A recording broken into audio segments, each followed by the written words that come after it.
The moment you stop chasing, something fundamental shifts. And most people misunderstand what that shift really is. They think power comes from persuasion, from effort, from showing up harder. But psychologically, power has never come from pursuit. Power comes from self-regulation, from the person who can stand still without collapsing into anxiety. And avoidants, more than anyone else, are exquisitely sensitive to this shift.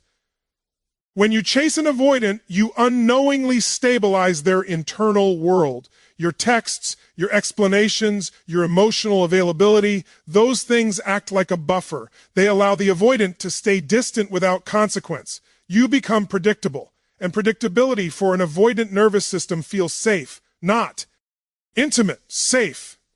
That's the key distinction most people miss. You weren't being loved in the way you thought. You were being used as emotional insulation.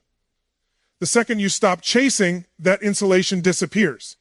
And this is not about manipulation or strategy. It's about removing a pattern that no longer serves you. When you stop reaching, you introduce uncertainty. And uncertainty is what forces awareness. Suddenly, the avoidant can't rely on your presence to regulate their emotions. There's no incoming reassurance, no proof that you're still orbiting them. And that's when the power dynamic flips, not because you took something away from them, but because you return something to yourself. Psychologically, what happens next is almost inevitable. The avoidant sense of control fractures. See, control has always been their defense against vulnerability. As long as they controlled distance, timing, and emotional access, they never had to fully feel. But your withdrawal removes their leverage. You're no longer available on demand. And that absence forces their mind to fill in the gaps. The silence becomes louder than any message you ever sent. This is where people get confused. They assume. The avoidant immediately feels love or longing. That's not quite accurate. What they feel first is disorientation, a subtle threat to identity. Because if you're no longer chasing, then the story they told themselves, that you needed them more than they needed you, starts to collapse. And when that story collapses, emotion floods in behind it. Anxiety, curiosity, regret, attachment, all delayed, unprocessed, all waiting for a moment like this to surface. Your stillness becomes a mirror, and avoidants are deeply uncomfortable with mirrors. They prefer motion, distance, distraction, but when you stop chasing, there's nothing left to look at except themselves. They start replaying interactions, wondering what changed, questioning whether they misjudged your value. And here's the paradox. The less you do, the more they feel. The less you explain, the more they think. Because now, the emotional work has shifted back where it belongs. And let's be clear, this isn't about punishing them. It's about exiting a role that was slowly eroding your self-respect. Chasing keeps you focused outward. Stopping brings you back inward. That's why the shift is so powerful. You're no longer trying to be chosen. You're choosing yourself. And on a deep psychological level, that signals something unmistakable. You are not operating from fear. Avoidants sense that immediately, not consciously, but somatically. Your calm registers as strength. Your absence registers as value. And suddenly, the dynamic they relied on to stay emotionally comfortable is gone. Now they're the ones feeling the weight, connection. Now they're the ones sitting with uncertainty, and for the first time they're feeling you, not because you chased them into awareness, but because you stepped out of the chase entirely. And here's the truth most people need to hear. The moment you stop chasing isn't about them waking up. It's about you waking up to your worth, to your boundaries, to the fact that real connection requires you to abandon yourself. When you stop chasing, you don't lose love. You lose the illusion that love had to be earned. When you stop communicating, something far more profound happens than distance. You remove the noise. And for an avoidant, silence is not empty. It is confrontational. Avoidants don't avoid love. They avoid the internal experience that love triggers. They manage that discomfort by staying in motion, work, distractions, surface-level interactions, emotional minimalism. As long as there's external stimulation, they never have to sit with what's underneath. But when you step back, the stimulation disappears. And what rises in that quiet is everything they worked so hard not to feel. Your presence used to act like an emotional regulator. Even if the relationship was Inconsistent, even if communication was minimal, your availability mattered. It grounded them. It allowed them to keep one foot in connection without fully committing to it. When you stop reaching out, that regulation vanishes. Suddenly, there's no emotional anchor, no reassurance in the background, and the avoidant nervous system, which depends on distance to feel safe, is forced into awareness.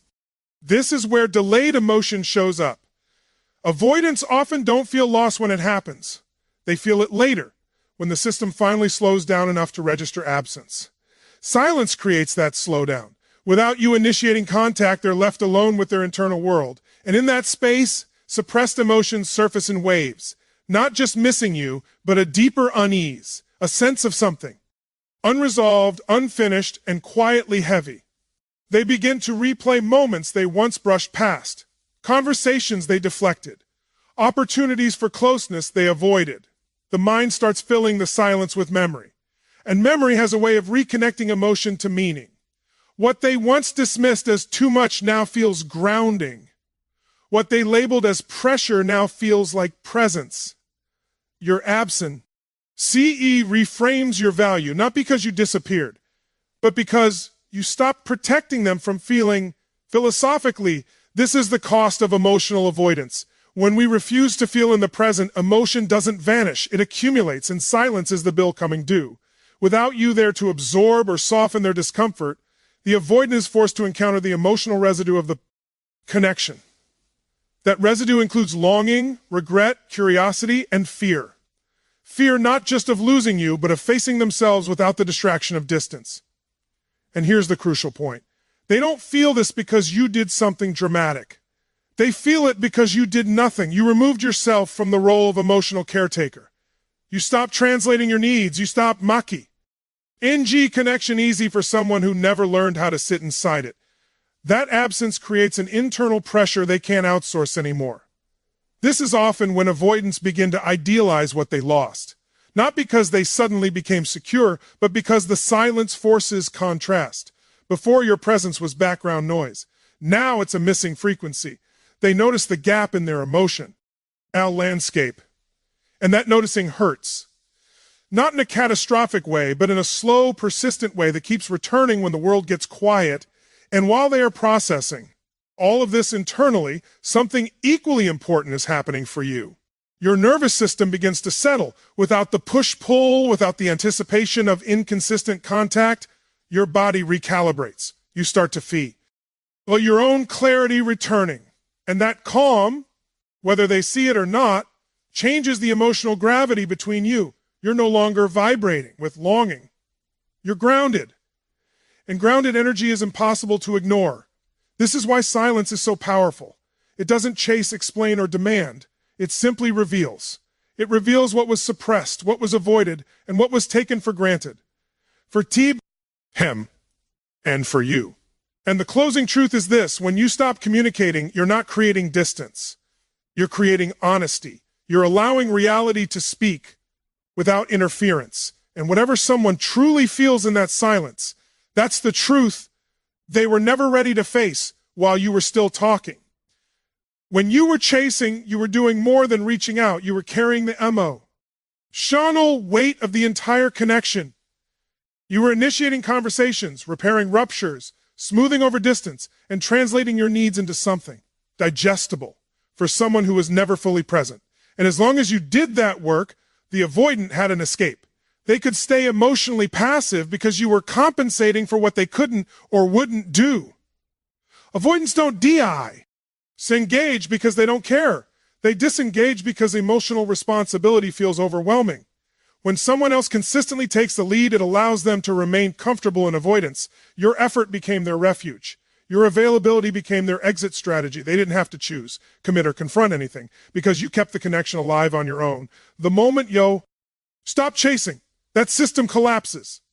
There is no one initiating, no one repairing, no one making it safe to stay emotionally absent. And suddenly, the avoidant is exposed, not to you, but to the reality of the relationship. For the first time, they feel the full weight of their own inaction. And that weight is heavy. This is what it means to stop feeding their emotional escape. You remove the safety net that allowed them to avoid responsibility without consequence. Silence becomes a mirror. And mirrors don't accuse, they reveal. They reveal the imbalance. They reveal who was investing and who was withdrawing. And revelation is deeply uncomfortable for someone who survives by staying unexamined. Psychologically, this is where anxiety enters. Not panic, but a subtle, persistent unease. The avoidant begins to sense that the connection is no longer being maintained for them. That if anything is going to happen, it will require their participation. And participation threatens the very defenses they've relied on for years, because to reach out would mean admitting attachment. To initiate would mean risking vulnerability. And vulnerability has always been the thing they learned to avoid at all costs. But here's the truth. Discomfort is the birthplace of growth. When you stop doing the emotional labor, you force a choice. Either they step forward or the connection fades, and that choice activates awareness. They begin to recognize how much they relied on your effort to stay emotionally comfortable. They feel the absence of your repair, the lack of your reassurance. And in that sense, the relationship finally becomes real to them. This is often when avoidants experience a kind of internal reckoning. They don't suddenly become expressive or emotionally fluent, but they become aware of what they didn't give, aware of what they assumed would always be there. And awareness is painful when it arrives late because it comes with regret. Meanwhile, something powerful happening on your side of the equation. By stepping back, you stop betraying yourself. You stop over-functioning in a relationship that required two people. Your nervous system begins to rest. You reclaim energy that was leaking into trying, fixing, hoping. And that self-respect is not just healing, it's magnetic. This is where the dynamic truly shifts. Not because you demanded more, but because you accepted less. You allowed reality to stand on its own. And when reality stands unprotected, it speaks loudly. And the closing truth is this. The moment you stop feeding someone's emotional escape, you don't destroy the connection, you reveal whether it ever had a foundation. And that revelation, no matter the outcome, is the beginning of your freedom. When you stop chasing, something subtle seismic happens inside the avoidant. They lose control of the emotional environment. And this is where most people misunderstand avoidance. They don't crave dominance in the traditional sense. They crave predictability. Control for them is how they stay safe. As long as they know where you are emotionally, how available you'll be, and that you'll keep reaching no matter how distant they become, their nervous system can relax. You were never just a person to them. You were a stabilizing variable. When you detach, that variable disappears. And the first thing that surfaces isn't longing, it's alarm. Because control doesn't vanish quietly, it collapses. Suddenly they don't know where they stand. They don't know if they still matter.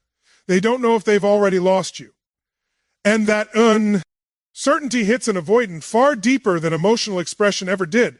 Here's the paradox. Avoidants fear vulnerability, but what they fear even more is losing relevance. They need to believe they are the one being chosen, even if they never fully choose back. When you stop chasing, that illusion cracks. You're no longer revolving around them. Your energy is no longer oriented toward their approval, their timing, their emotional availability, and that shift destabilizes their internal hierarchy. Psychologically, this triggers a threat response, not to the relationship, but to identity. Because if you are no longer trying to earn their attention, then they are no longer in the superior position they unconsciously occupied. And when that position dissolves, they're forced to confront a deeply uncomfortable question. What if I misjudged my value in this dynamic? This is where their fear of losing control becomes acute. They begin scanning for signs, watching for changes, checking whether you've moved on. And this is critical. It's not always about getting you back. It's about restoring equilibrium. They want to know whether they still have access, influence, impact. Your detachment removes that certainty. And this is why calm detachment is so powerful. No. Silence filled with resentment, not withdrawal as punishment, but grounded, self-directed calm. That kind of detachment communicates something words never could. I am no longer emotionally dependent on this outcome. And for an avoidant, that message is destabilizing in the deepest way. Because they can't negotiate with it. They can't control it. They can't outweigh it. Your calm becomes a psychological mirror. It reflects back the imbalance that once worked in their favor. And now, instead of you wondering where you stand, they are. Instead of you analyzing every interaction, they are. The emotional gravity flips. And here's the part most people don't expect. This loss of control often awakens desire. Not because desire is healthy, but because desire thrives on uncertainty. When you predictable, your value was assumed. When you became self-contained, your value became a question. And the human mind is drawn to unresolved questions. This doesn't mean they suddenly become emotionally mature, but it does mean they feel the shift, deeply, somatically, in their body. They feel it as restlessness, as curiosity, as an urge to reassert connection, not always to commit, but to confirm they still matter. Meanwhile, your detachment does something far more important than triggering their awareness. It restores your sovereignty. You are no longer negotiating your worth through effort. You are no longer proving your value through endurance. You are standing still in yourself. And that posture changes everything. Because real power in relationships never comes from control over another person. It comes from control over yourself. The moment you stop chasing, you remove yourself from a dynamic that required self-abandonment to sustain. And anyone who feels threatened by that was never responding to love. They were responding to leverage. So let this land. When your detachment awakens their fear of losing company and control, it's not because you became cold, it's because you became free. And freedom has a way of exposing who was connected to you and who was simply comfortable with you chasing. There's a moment, quiet, almost invisible, when everything recalibrates. It's the moment you stop trying to be understood, stop trying to be chosen, stop trying to hold the connection together. And paradoxically, that's the moment the avoidant finally sees you. Not the version of you that was accommodating, patient, endlessly available, but the version of you that exists without needing their validation. And that changes how they experience you at a fundamental level. Avoidants don't consciously devalue people.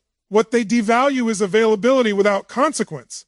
When someone stays, no matter how little they receive, the avoidant nervous system interprets that as safety without cost. You become familiar, predictable, emotionally there, and familiarity, when paired with avoidance, dulls perception.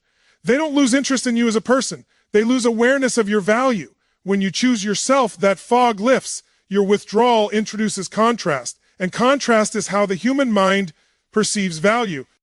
Suddenly, you are no longer a constant. You are no longer guaranteed. You are no longer the one bending, waiting, adjusting, and in that absence, something clicks for them, not emotionally at first, but cognitively. They begin to reassess, to reinterpret, to see you not as someone who was always there, but as someone who chose not to be. This is where dignity does what chasing never could. You did. Aren't you for your worth? You didn't demand recognition.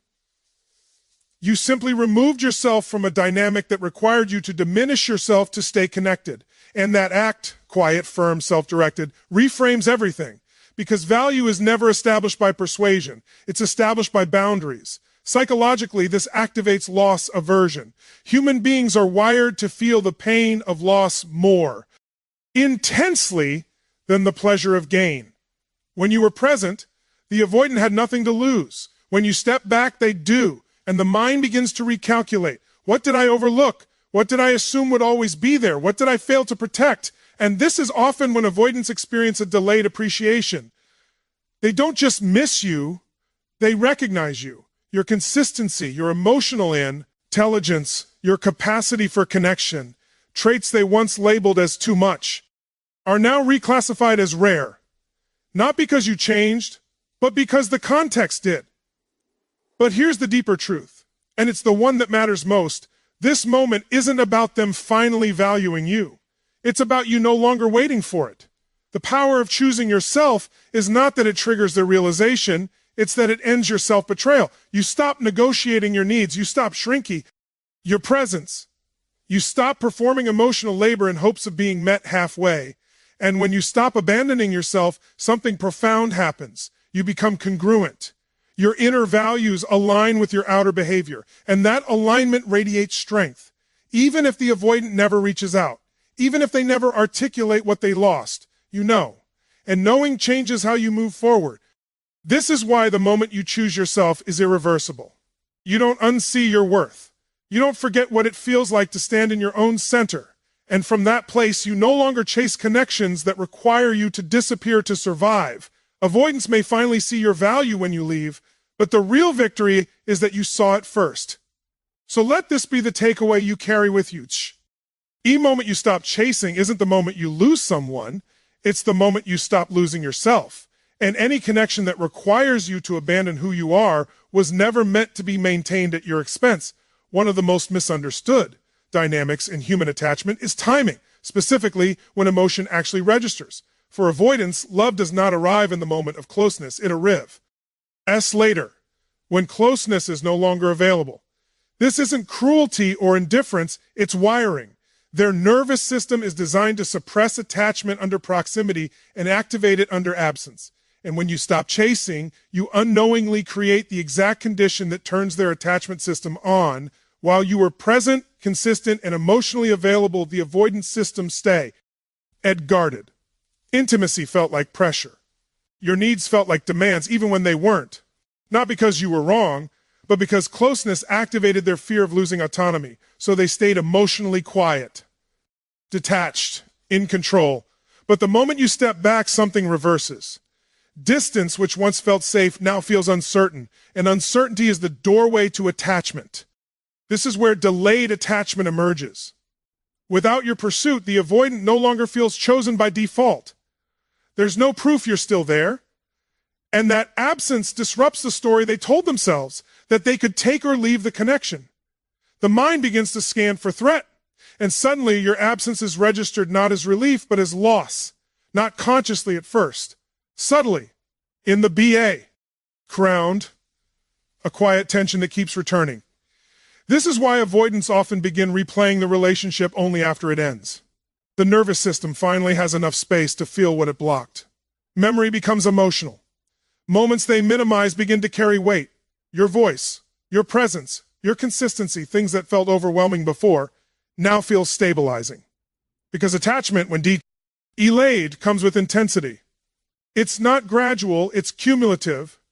And here's the paradox that shocks most people. The less available you are, the more emotionally available the avoidant becomes internally, not necessarily behaviorally, but psychologically.